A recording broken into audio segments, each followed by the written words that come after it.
राजा विक्रमादित्य की 7 रानी थी। राजा विक्रमादित्य अपने गुरु के पास जा रहे थे। रास्ते में एक सेठ की लड़की मिली। उसने राजा कुमार से पूछा, आप रोज कहाँ जाते हैं? राजा विक्रमादित्य ने कहा, मैं आश्रम जाता हूँ ज्ञान के लिए। सेठ की लड़की बोली, क्या आपने त्रिया चरित्र पढ़ा है? राजा विक्रमादित्य ने न में सर हिलाया। सेठ की लड़की हंसते हुए बोली, क्या फायदा ये सब पढ़ने का जब यही नहीं पढ़ पाए? राजा विक्रमादित्य को बड़ा आश्चर्य हुआ, वो अभी तक ये क्यों नहीं पढ़ा? राजा विक्रमादित्य सीधे गया अपने गुरु के पास। गुरुजी प्यार से बोले, क्या हुआ राजकुमार, आप इतने गुस्से में क्यों हैं? राज विक्रमादित्य ने गुस्से में कहा, आपने हमें अब तक त्रिया चरित्र क्यों नहीं पढ़ाया? गुरुजी बोले, क्योंकि इसमें बहुत खतरा है, इससे आपकी जान भी जा सकती है। आप उसकी चिंता मत कीजिए, मैं ये देख लूंगा, आप बस मुझे ये पढ़ाइए, मुझे पढ़ना है। अब गुरुजी उन्हें कैसे मना कर सकते हैं? वो बोले, ठीक। पूरे 1 साल बाद राजा से गुरुजी बोले, अब आपकी पढ़ाई पूरी हो गई है, अब आप जा सकते हैं। और साथ ही साथ उन्होंने एक सुपारी दिया और कहा, आप इसे मुख में रख लेना। आपके ऐसे करने से आपको कोई भी नहीं पहचान पाएगा, परंतु आप सबको पहचान सकेंगे। जब सब सो गए तो रात को 12 बजे अपने राज्य के पूर्व दिशा में मोती को मुंह में रखकर खड़ा हो गया। थोड़ी देर खड़ा रहने पर उसने देखा कि वही सेठ की लड़की जिसने उनसे ये सब पढ़ने को कहा था, वो लड़की मंदिर के निकट बनी एक कुटिया में चली गई। राजा चुपके से देखने लगे, ये क्या कर रही है? उसने देखा कुटिया के अंदर एक साधु बैठा है। उसे देखते ही गुस्से से बोला, तुम्हें आने में इतनी देर क्यों लगी? मेरा पति मुझे लेने आया है। अपने पति को सुलाने के बाद मैं आपके पास आई हूँ, इसीलिए देर हो गया। इतना सुनते ही साधु ने उसकी खाने की थाली को एक तरफ फेंकते हुए, जब तुझे उसके साथ रहना है तो मेरे पास क्यों आई है? वो लड़की बोली, नहीं साधु महाराज जी, मैं उसके साथ नहीं रहना चाहती हूँ, जो भी है बस आप ही हैं। उसकी बात सुनकर साधु ने कहा, ठीक है, यदि तू चाहती है मैं तेरी बात का विश्वास करूँ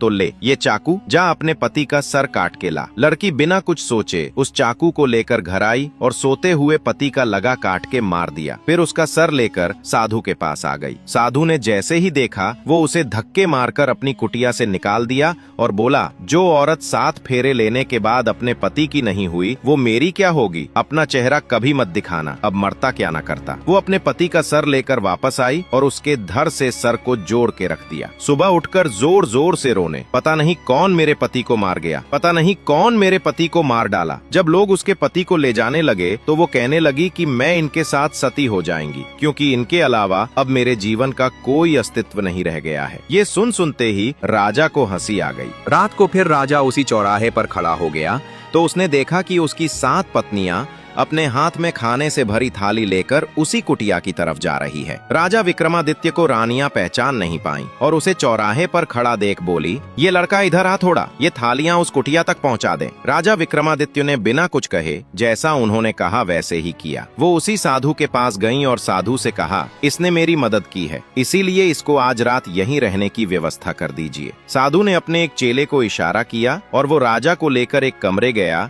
जहां सिर्फ एक चटाई बिछी हुई थी। चटाई पर बैठने वाला था कि उसे सेठ की लड़की की बात याद गई। राजा विक्रमादित्य ने सोचा, मैं एक राजा हूँ, फिर भी आज रात यहीं रुकने के लिए मुझे एक चटाई पर सोना होगा, क्यों ना एक बार उस सेठ की बात मान लूं। ये सोचते हुए उसने चटाई छड़ने के लिए उड़ाया। चटाई हटाते ही उसके होश उड़ गए, क्योंकि चटाई के नीचे कुआं था। राजा ने मन ही मन उस सेठ का शुक्रिया किया और उस कुएं में झांक के देखा तो पाया कि उसमें बहुत से जीवित पुरुष हैं। उनमें से एक ने राजा को देखते ही कहा, अरे राजा, आप यहाँ कैसे आ गए? राजा बोले, मेरी छोड़ो, तुम लोग बताओ ये कैसे हो? उसमें से एक ने कहा, हे राजा, अभी बात करने और बताने का टाइम नहीं है, थोड़ी देर में तुम्हारी वो 7 रनियां ये आती होंगी, तुम्हें जिंदा पा गई तो मार डालेंगे, यसे जल्दी से जल्दी भाग जाओ। राजा वहां से भाग निकला, पर साधु ने उसे देख लिया और कहा, उसे जल्दी से पकड़ो, अगर उसने किसी को बता दिया तो मेरा पत्ता ही काट जाएगा। सभी रनियां उसके पीछे दौड़ पड़ी,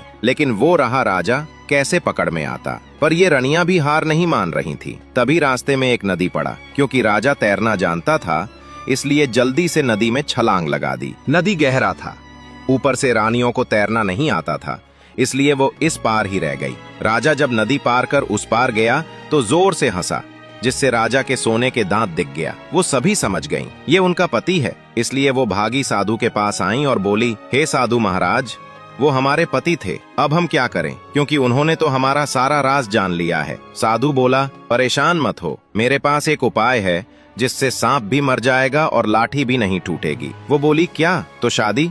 बोला, देखो वो एक राजा है, अगर तुम लोग उसे ऐसे मार दोगी तो सब तुम लोगों को भी मार देंगे, इसलिए घर जाओ, उसे मनाओ। और ये तो कील, जब वो मान जाए तो उसे एक कमरे में ले जाकर उसके कान में ये कील लगा देना, जिससे वो घोड़ा बन जाएगा। उसके बाद उसे मार देना। जब कोई राजा के बारे में पूछेगा तो बता देना कि वो पढ़ाई करने दूसरे राज्य में गए हैं। तभी वो जादुई कील लेकर घर आई। जब घर आई तो राजा बड़े गुस्से में इधर से उधर टहलते हुए उन सब का इंतजार कर रहा था। आई राजा बरस पड़ा, क्या करने जाती हो तुम लोग? यहाँ क्या कमी है मेरे इस महल में? जो तुम लोग वहाँ जाती हो, उनमें से जो छोटी रानी थी, राजा उसे बहुत मानते थे। वो राजा से बोली, महाराज हमसे गलती हो गई, हमें माफ कर दे, हमारी मती उस साधु ने मार ली थी, अब आगे से हम ऐसी कोई गलती नहीं करेंगे। राजा उसकी बात को सच मान गया और खाना खा के उसके साथ कमरे में चला गया रहा। जब सो रहा था तो उस छोटी रानी ने राजा के कान में वो कील लगा दी। जैसे ही राजा के कान में वो कील लगी, राजा घोड़ा बन गया। फिर क्या था, सारी रानियां एक साथ उस पर टूट पड़ी। राजा अपने आप को घोड़ा के रूप में देख समझ गया कि ये सब रानियों की चाल थी। अब वो कुछ कर भी नहीं सकता है। वो पूरे कमरे में उधर से उधर भागता और रानियां उसे चारों तरफ से घेर के मार रही थी। तभी राजा को एक अपने कमरे की खिड़की दिखी जो खुली थी। राजा ने जोरदार छलांग लगाई और खिड़की से बाहर भाग गया। वो भागते हुए अपने गुरु के पास पहुंचा और बोला, अरे गुरुजी, मुझे बचा लीजिए, मेरे पीछे मेरी ही रानियां पड़ी हैं, वो मुझे जान से मार देंगी।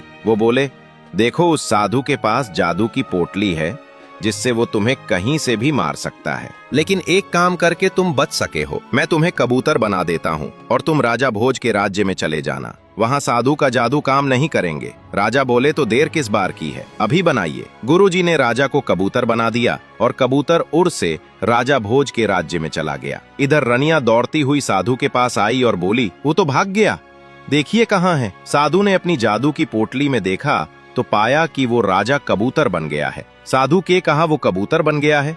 रनिया बोली, अब क्या करेंगे? साधु बोला, कोई नहीं, ऐसा करो कि पूरे राज्य में घोषणा करवा दो कि जो कोई कबूतर लेके आएगा उसे 5 अशरफी दी जाएगी। रनिया ने वैसे की किया। बहेरिया जंगल से कबूतर पकड़ के लाते और रानी उन्हें मारने लगी। इधर राजा एक गोंद के पेड़ पर रहने लगा। जिस पेड़ पर रहता था उस पहले से 15 कबूतर रहते थे। राजा जब वहां गया तो उन लोगों ने राजा को अपना राजा बना लिया। कुछ दिन बाद एक बहेरिया उस पेड़ के पास आया जिस पर राजा रहता था। उसने देखा कि इतने सारे कबूतर इस पेड़ पर रहते हैं। बहेरिया ने सोचा, अगर मैं सभी कबूतर को लेकर रानी के पास जाऊंगा तो मैं एक ही दिन में माला माल हो जाऊंगा। लेकिन समस्या से थी तो उन कबूतरों को एक साथ पकड़ना मुश्किल था। इसलिए उसने एक योजना बनाई। जब सुबह के समय सभी कबूतर दाना की खोज में चले गए, तब बहेरिया ने उस पेड़ की डाली को थोड़े थोड़े जगह से काट दिया, जिससे गोंद पूरे पेड़ पर फैल गया। रात के समय जब सभी कबूतर आए और बैठे तो उस पेड़ में ही चिपक गए।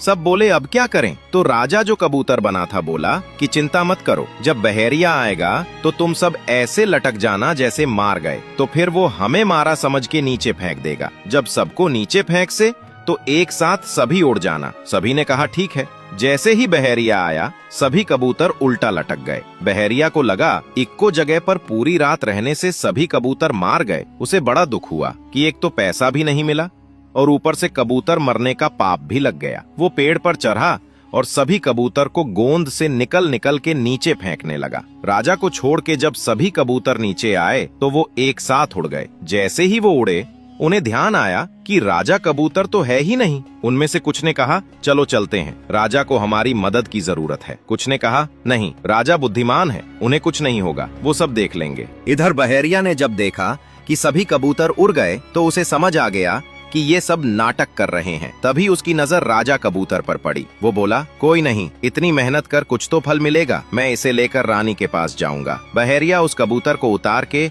अपने पिंजरे में बंद कर दिया और रानी के पास जाने लगा। तब राजा ने कहा, अरे बहेरिया, तुम मुझे रानी के पास ले जाओगे तो तुम्हें क्या मिलेगा? बहेरिया खुश होते हुए बोला, 5 अशरफियां। कबूतर बोला, मैं तुम्हें 500 अशरफी दिलाऊंगा अगर तुम मेरा कहना मानोगे तब। बहेरिया बोला, क्या? कबूतर बोला, मुझे राजा भोज के बाजार में ले चलो बार। अगर कोई तुमसे बोले कि इस कबूतर का दाम क्या है तो बोलना कबूतर अपना दाम खुद बताएगा। बहेरिया मान गया और उसे सुगावाल राजा से बाजार में ले गया। राजा भोज के बाजार का ये नियम था कि जो भी व्यापारी अपना सामान बेचने आता वो दिन भर बेचता और शाम को जो बच जाता राजा खरीद लेता। शाम से समय बाजार के सभी वस्तुएं बिक गईं। केवल